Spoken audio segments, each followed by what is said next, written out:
ప్రభువైన యేసుక్రీస్తు నామములో మీ అందరికీ వందనాలు తెలియపరుస్తున్నాను. ప్రభు కృప మీకు తోడై ఉండునుగాక. ఈ అనుదిన కృప మీ అందరికీ ఆశీర్వాదకరంగా ఉంటుందని ప్రతిదినం ఉదయమునే లేచి ఈ అనుదిన కృప అనే ఈ సందేశాన్ని తక్కువ సమయంలో ఒక చిన్న వాక్యాన్ని ధ్యానించుకునే అవకాశం కనుక ప్రతిదినం ఉదయాన్నే లేచి ఈ 5-10 నిమిషాలు ఈ దేవుని వాక్యాన్ని వీక్షించి చిన్న ప్రార్థన చేసుకోండి. ఆ దినమంతయు దేవుని సన్నిధి మీకు తోడుగా ఉంటుంది. ఆశీర్వాదకరమైన దీవెనకరమైన అనుభవాల్లో మీరు ముందుకి కొనసాగగలుగుతారు. అంటే ఈ 5-10 నిమిషాలు మాత్రమే చాలు అని కాదు, కానీ మీకు వీలు దొరికిన ప్రతి సమయంలో కూడా దేవుని వాక్యాన్ని చదవండి, దేవుని వాక్యాన్ని ధ్యానించండి. ఎక్కువ సమయం ప్రభు సన్నిధిలో ప్రార్థించడానికి, దేవుని వాక్యాన్ని ధ్యానించడానికి మీరు గనక ఖర్చు పెట్టగలిగితే ఆ సమయం మీకు ఎంతో ఆశీర్వాదకరమైనది, దీవెనకరమైనదని చెప్పడానికి సందేహమేమీ కూడా లేదు. కాకపోతే ప్రతి ఉదయమున కొంత ఒక 5-10 నిమిషాలు దేవుని వాక్యాన్ని కాస్త ధ్యానించి ప్రార్థన చేసుకోవడానికి అనుకూలంగా ఉంటుందని ఈ అనుదిన కృప అనే ఈ పరిచర్యని మేము ముందుకు తీసుకుని వస్తూ ఉన్నాం. మంచిది ప్రియులారా, ఈ పూట పరిశుద్ధ గ్రంథంలో నుంచి చిన్న వాక్యాన్ని మనం చదువుకుందాం. కీర్తనల గ్రంథం 30వ కీర్తన 5వ చరణాన్ని నేను చదువుతున్నానండి. ఆయన కోపము నిమిషమాత్రముండును, ఆయన దయ ఆయుష్కాలమంతయు నిలుచును. సాయంకాలమున ఏడ్పు వచ్చి రాత్రి ఉండినను ఉదయమున సంతోషము కలుగును. చూడండి, ఇక్కడ మన ప్రభు ఆయన కోపము నిమిషమాత్రం ఉంటుందంటండి, కానీ ఆయన దయ మాత్రం మన ఆయుష్కాలం అంతయు నిలిచి ఉంటుందట. దేవుని పరిశుద్ధ నామానికి మహిమ కలుగునుగాక. పిల్లారా చూడండి, మనం ఆ ఒక్క క్షణము, ఆ ఒక్క నిమిషం ఉండే ఆ చిన్న దేవునికి కలిగిన ఆ కోపము కలిగించిన ఆ కొద్ది సమయమే మన బ్రతుకులో అనేక అనర్థాలని మనం చవి చూడవలసి వస్తుంది. అందుచేత మనము ఆయుష్కాలము నిలిచే ఆయన దయను పొందుకోవాలి, ఆయన కృపను పొందుకోవాలి. ఎప్పటికప్పుడు ఏ క్షణానికి ఆ క్షణం మనం ఏ స్థితిలో ఉన్నాం, దేవునికి దగ్గరగా వెళుతున్నామా, దేవునికి దూరమైపోతున్నామా అనేది పర్యవేక్షణ, ఆ పరిశీలన మనలో ఉన్నప్పుడు ఎప్పుడు కూడా ఆయన ఉగ్రతకి మనం పాల్పడము, ఆయన ఉగ్రతకి మనం లోను కాము. మనం ఆయన దయను పొందుకునే వారమై, దీర్ఘశాంతాన్ని అనుభవించిన వారమై మనము ముందుకి కొనసాగించబడగలుగుతామని మనం గ్రహించాలి. ఇందులో సాయంకాలమున ఏడ్పు వచ్చి రాత్రి అంతా ఉండినను, ఇది అలాగే మరుసటి దినానికి అలా కొనసాగదు. ఎందుకంటే ఆయన కోపము నిమిషమాత్రం ఉండేదే గనుక ఉదయముననే మరలా ఆయన నిన్ను విశేషమైన కృపతో నింపుతాడు అనేది మనం గమనించాలి.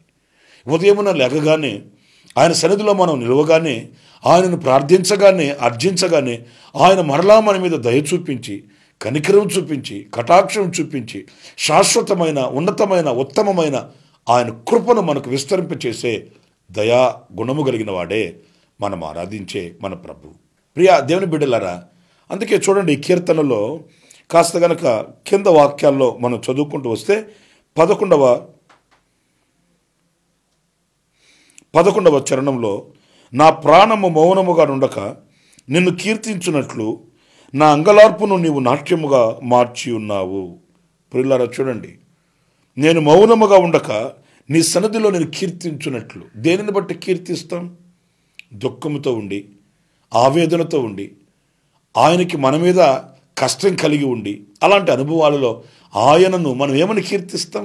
అందుచేత మనము మన ప్రాణము మౌనముగా నుండక ఆయనను కీర్తించేటట్లు, ఆయనను స్తుతించి ఆరాధించేటట్లు ఆయన మన అంగలార్పును నాట్యముగా మార్చే దేవుడు అంటండి. అంటే అర్థం ఏంటంటే, మనకు కొద్దిపాటి దుఃఖం కలిగిన, ఆవేదన మనకు వచ్చినా అవి శాశ్వతమైనవి కావు, అవి నిరంతరం నిలిచేవి కావు. కానీ మనము నిత్యము ఆయనను కీర్తించేటట్లు మన కన్నిటినీ, అంగలార్పును ఆయన నాట్యముగా మార్చే దేవుడు అండి. చాలా సందర్భాల్లో మనం ఏమనుకుంటామంటే, ఈ కన్నీళ్ళు నన్ను విడిచిపెట్టిపోవు, ఈ శోధనలు నన్ను విడువవు, ఈ కష్టాలు నష్టాలతోనే నా బ్రతుకును ముగించవలసి వస్తుంది అనే అనర్థాలతోనే, అవిశ్వాసపు మాటలతోనే మన ఊబిలో కూరకను పోతూ ఉంటాం. దేవుని ఎడల మనకున్న అచంచలమైన విశ్వాసాన్ని కోల్పోతూ ఉంటాం. దేవునిని ప్రేమించవలసిన ఆ ప్రేమ సన్నగిలిపోతూ ఉంటుంది. మనలో ఉన్న పరిశుద్ధత కూడా మనల్ని విడిచిపెట్టి వెళ్ళిపోతుంటుంది. కానీ నా ప్రియ దేవుని బిడ్డలారా, ఈ కొద్ది కాలం కనబడే ఈ శోధన అయినా, ఈ శ్రమ అయినా ఇది శాశ్వతమైనది కాదు. వివేకమునే నా దేవుడు తగు కృప చేత నన్ను నింపుతాడు. ఆయన అరుణోదయపు వెలుగు చేత ఆయన నన్ను కప్పుతాడు. నా అడుగులు స్థిరపరుస్తాడు.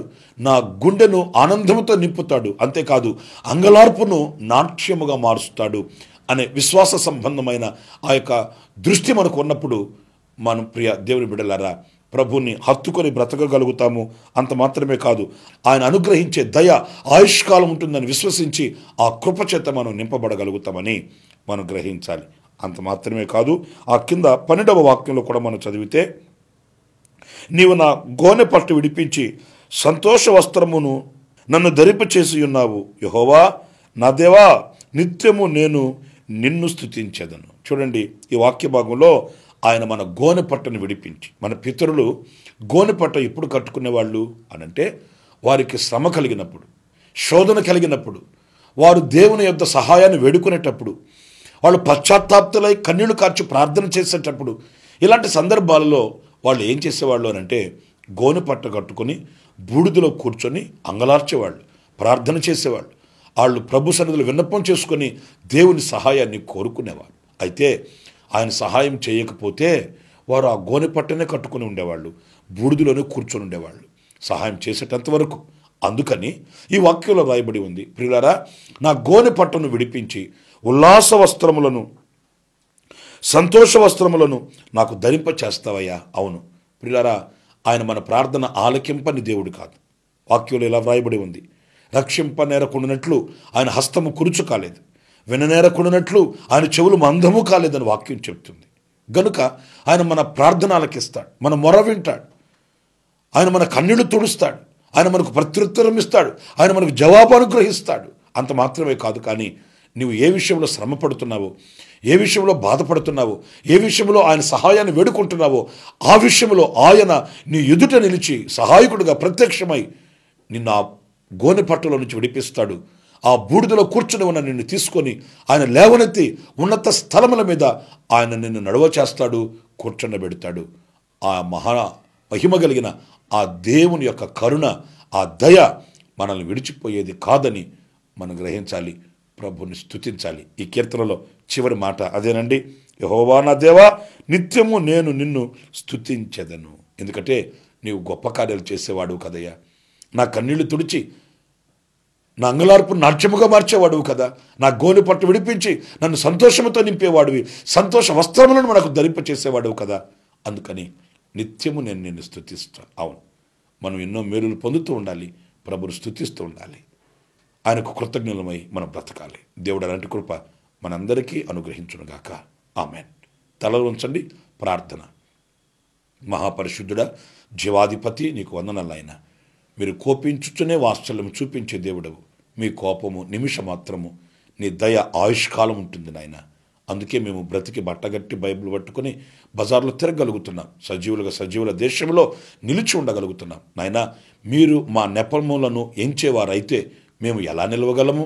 మీరు అనుక్షణం మమ్మల్ని కనికరించి కటాక్షించి మీ దయాదాక్షణ్యముల చేత మమ్మల్ని ఉద్ధరిస్తున్నారు. అందుకు మీకు వందనాలు. మా అంగలార్పును నాట్యముగా మార్చి, మా గోనె పట్టు విడిపించి, మాకు సంతోష వస్త్రమును తొడిగించి మమ్మల్ని మీరు ఎంతగానో ప్రేమిస్తున్నారు. అందుకు శిరస్సు వంచి నమస్కరిస్తూ మమ్మల్ని ఇంకొను మీ ఆదరాభిమానముల చేత మీ కౌగిలిలో దాచుకొని నడిపించమని యేసు నామములో ప్రార్థించి వేడుకొనుచున్నాను తండ్రి. ఆమెన్. ఆమెన్. ప్రభు మిమ్మల్ని దీవించి ఆశీర్వదించును గాక. ఆమెన్. యేసు రక్షించును, యేసు స్వస్థపరచును. హోసన్నా హోసన్నా మినిస్ట్రీస్ నిర్వహించు వాగ్దాన సందేశ కూడిక ప్రతి నెల 1వ తేదీ సాయంత్రం 6 గంటలకు. స్థలం హోసన్నా మందిర్ ఆవరణలో, చింతలకట్ట రోడ్, యనమల కుదురు, విజయవాడ.